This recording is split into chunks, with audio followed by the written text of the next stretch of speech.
சொக்கனுக்கு பக்கத்திலே சோடி என்று வந்தவளே நூல் போடவையில் ஒளிஞ்சுக்கிட்டு நினைச்ச தாளம் போடணுமே.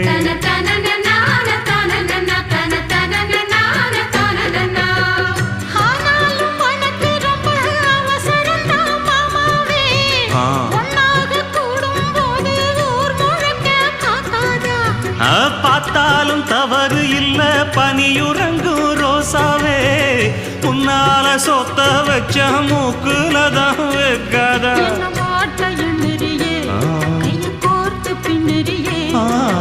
பாட்ட பாடி பல விதமாக சேட்ட பண்ணுறியே.